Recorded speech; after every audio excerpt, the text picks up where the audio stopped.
स्थापनेकडे पोहोचू शकत नाही तरी एकाकी देऊन देखील काँग्रेस हा सर्वात मोठा पक्ष कोल्हापूरमध्ये. नाही, आम्हाला अपेक्षा होती आम्ही सत्तेचा पल्ला गाठू, परंतु उलट्या बाजूला महायुतीची प्रचंड ताकद, मग सत्तेचा गैरवापर असेल, पैशाचा वारेमाप वापर असेल, परंतु एकाएकी आम्ही चांगली लढत कोल्हापूरमध्ये दिली. कोल्हापूरकरांनी 3,29,000 काल मतदान झाले. आमच्याकडं आता एक्झॅक्ट आकडेवारी माझ्याकडे येईल, परंतु किमान 1.5 लाखाच्या पुढं मतं ही काँग्रेस आणि शिवसेनेच्या उमेदवारांना त्या ठिकाणी पडले. आमचे 4 उमेदवार म्हणजे बहुमताकडे आम्ही गेलो असतो, एक उमेदवार आमचा 16 मतांनी पडलेला आहे. 100 आणि 150च्या मतामध्ये 4 उमेदवार आमचे पराभूत झालेले आहेत. नाहीतर हा बहुमताचा आकडासुद्धा आम्ही निश्चितपणे गाठू शकलो असतो. परंतु कोल्हापूरकरांचे मला धन्यवाद द्यायचे आहेत की या सगळ्या परिस्थितीमध्ये, सगळ्या दबावाच्या राजकारणामध्ये सुद्धा कोल्हापूरकरांनी आम्हाला 35चा मॅन्डेट हा 81 सीटमध्ये दिला.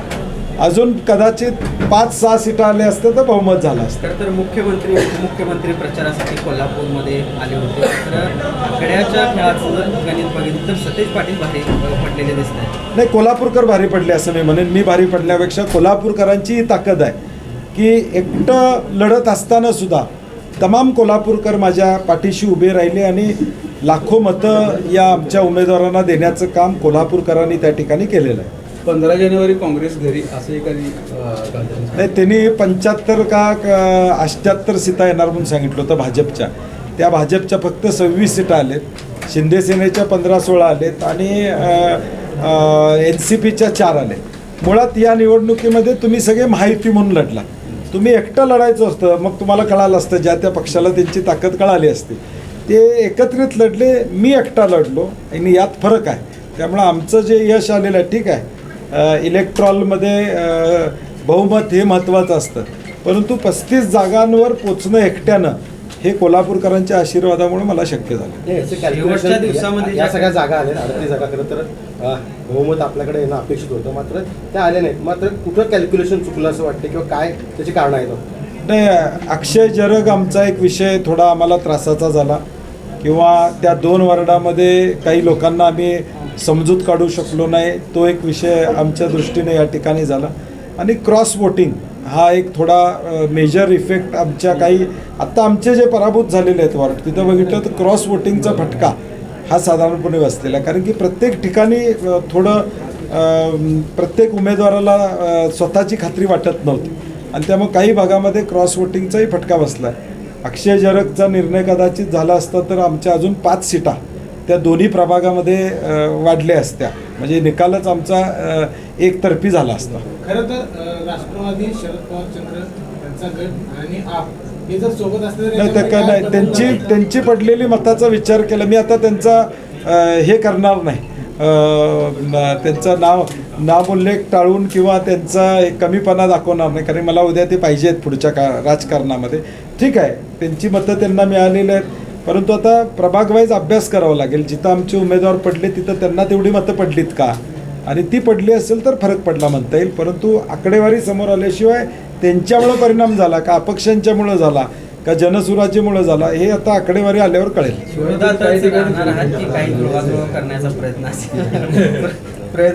जुळवाजुळीला कोणी यायला तयार आहे का आमच्याबरोबर? याच्या आधी धनंजय महाडिक कोल्हापूर शहर पुरोगामी म्हणत होते, मात्र आता पुरोगामी कोल्हापूर शहर नाही अशा पद्धतीचं कधी हिंदुत्ववादी शहर आहे. काय कोल्हापूरकर काय नाही, असं म्हणता येणार नाही. हे काय आहे की हा तांत्रिक विजय, म्हणजे आता मी जे सांगितलं, आता 16 मतं, 150 मतं, आपण ज्यावेळी एकत्रित मतं करू, उद्या आमचे जे बंडखोर उभारले होते त्यांची एकत्रित मतं केली तर आपल्याला लक्षात येईल की पुरोगामी नाही आहे. त्या विचारानंच पुरोगामी नाही आहे असं ते म्हणतात, तर तसं नाही आहे. तर त्या विचाराचा अजून कोल्हापूरकर आहे म्हणून तर एवढा मॅन्डेट मिळाला. नाही तर महाराष्ट्रामध्ये बघतोय आपण 70% 80% भाजपला अनेक ठिकाणी यश त्या ठिकाणी मिळते. आणि मग या सगळ्या वातावरणामध्ये किमान आम्ही आमचा गड राखून या ठिकाणी ठेवला. लातूरमध्ये काँग्रेस आणि वंचित आघाडी अमित देशमुखांच्या नेतृत्वाखाली त्यांनी झेंडा त्या ठिकाणी लावलेला आहे. आणि म्हणून मला वाटतं ताकदीनं महाराष्ट्रामध्ये आम्ही जिथं शक्य आहे तिथं लढवण्याचा प्रयत्न केला. आणि एकूण निकाल आत्ता तुम्ही महाराष्ट्राचा बघितला तर एक आता कन्फर्म झालं की या महाराष्ट्रामध्ये भाजपच्या विरोधात पक्ष कोणता, काँग्रेस. हे आता एकूण निकालावरून स्पष्ट दिसतं. खरं तर मुंबईमध्ये मुंबईमध्ये आपण जर- पाहतो की काँग्रेसने जर वेगळी निवडणूक लढवली नसती आणि ठाकरेंसोबत गेला असतं तर चित्र बदललं असतं असं कारण वाटत नाही. बऱ्याच मी आता काय आहे की निवडणुकीचं विश्लेषण 2 तासात होणार नाही. शेवटी ज्यावेळी आकडेवारी बाहेर येईल, उद्या त्याच्यावर आपल्याला विश्लेषण करता येईल, कुणाला किती मतं पडली, कुणाच्या वॉर्डात कुणाचा फटका बसला, तर उद्या त्याच्यावर बोलणं संयुक्तिक राहील मला वाटतं. ठाकरे सेनेने काही जागांबाबत त्या ठिकाणी आपण पाहतो की शिवाजी पेठेतली 800 जरगांची जागा आपण सुद्धा त्यासाठी इच्छुक होता कदाचित, पण त्या ठिकाणी ती जागा सोडावी लागली. त्यामुळे 5 ते 6 जागांवर परिणाम झाला. म्हणजे उभाटाच्या आडमुठ्या भूमिकेमुळे कुठेतरी असं झालं असं म्हणता येतं. मी टीका करणार नाही, कारण की शेवटी तो निर्णय मी पण घेतलेला आहे. त्यामुळे टीका करणं, आता इलेक्शन झाल्यावर कुणावर दोष देणं हे मला संयुक्तिक वाटत नाही.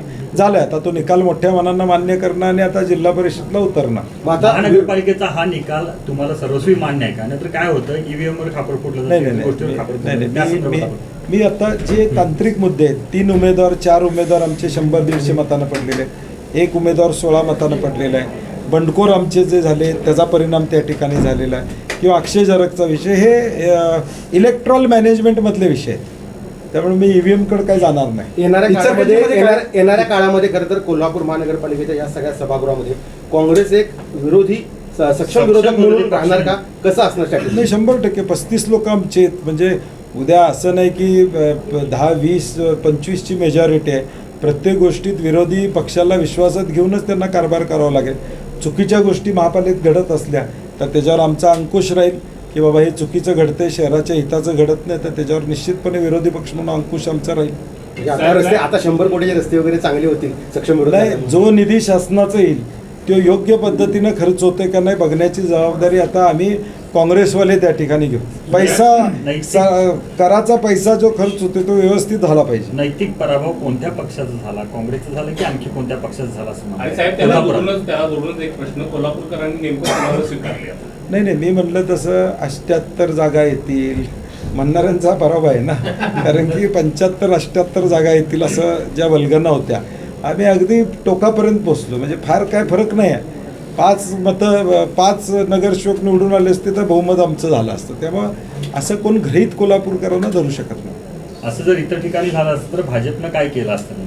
कुठं अशा प्रकारचं चित्र भाजपच्या बाबतीत झालं असतं तर मग नाही, तो विषय नाही. भाजपचं फोडाफोडीचं राजकारण हे सत्तेतून राजकारण आहे. आता ते सत्ता केंद्र आमच्याकडे नाही आहेत की आम्ही काहीतरी करावं आणि दबाव आणावा, जो काँग्रेस कधी करत नाही. परंतु आता तो विषय नाही. त्यांना स्पष्ट बहुमत मिळाले, आमच्या शुभेच्छा आहेत. त्यांनी जे आश्वासने दिलेली आहेत, IT पार्क करतो किंवा इतर ज्या गोष्टी करतो, मग मुख्यमंत्री आल्यानंतर, उपमुख्यमंत्री आल्यानंतर ते तेवढे पूर्ण करावे. त्यांचा कुठला निधी यायला पाहिजे? आता ते म्हणत होते की केंद्रात तुमची सत्ता नाही, आता त्यांच्या हातात गेली, आता कुठला निधी येणं अपेक्षित आहे? आता आम्ही 1 महिना जाऊ द्या, 1 महिन्यानंतर आमच्या नगरसेवकांची बैठक घेऊन आम्ही निवेदन देऊ, जे कोण पदाधिकारी येतील त्यांना. आता केंद्रात तुमची सत्ता आहे, राज्यात तुमची सत्ता आहे, 1000 कोटी रस्त्यासाठी आणावेत, 50,000 कोटी रुपये मुख्यमंत्री महोदयांनी सांगितलं देशात शहरीकरणासाठी आहेत. त्यातली किमान 4-5 हजार कोटी रुपये इथं कोल्हापूर शहरामध्ये आले पाहिजेत. आणि म्हणून जे प्रलंबित विषय आहेत, पंचगंगा प्रदूषणाचा विषय प्रलंबित आहे, इंटरनल पाईपलाईनचा विषय प्रलंबित आहे, ह्याला आता त्यांनी निधी आणावा. कारण की त्यांनी बोललेले आहेत, आता लोकांना ते आश्वासन पूर्ण करावं. राहुल मानेच्या पराभवाचं विश्लेषण आपण कसं कराल? कारण नाही, एकाएकी लढत. शेवटी कसं असतं, एखाद्या प्रस्थापित असतो तिथं उमेदवार जाऊन उभा करणं लढ. शेवटी तुम्ही एक लक्षात ठेवलं पाहिजे, काँग्रेस म्हणून आम्ही लढाई केली, आम्ही दबावाला कुठं त्या ठिकाणी बळी पडलो नाही, उमेदवार आम्ही सक्षम दिले. आणि आत्ता शेवटचा निकाल लागेपर्यंत लोकांना वाटत होतं की आमचं बहुमत येईल. ह्यातच आमचा विजय आहे. आपले मित्र साहेबांनी म्हटलं होतं की आम्हाला पाठिंबा या, त्याकडे तुम्ही कसं बघता? नाही, म्हणजे कुठं ती वेगळं होणार आहेत उमेदवारी अर्ज मागे नाही, त्यांच्या आता काय 4च आले. आता तुम्ही त्यांचे 6 आले असते तुम्ही सांगितलं असतं तुम्हाला महापौर करा, मी येतो. तर ते पाठिंबा मागत होते. आता तुम्ही जर त्यांनी पाठिंबा दिला तर बऱ्यापैकी बहुमतापर्यंत जातात. नाही, येऊ शकते. त्यांचे 4च लोक आहेत, त्यामुळे बहुमत होत नाही त्यांचे. विनेकोरेंना देखील सोबत तुम्ही घेऊ शकता. 5 झाले तरी 40 वर पोचते. हो, सगळं गणित करून बसलेलं आहे. चला, धन्यवाद, थँक्यू. तुमच्या सहकार्याबद्दल देखील धन्यवाद.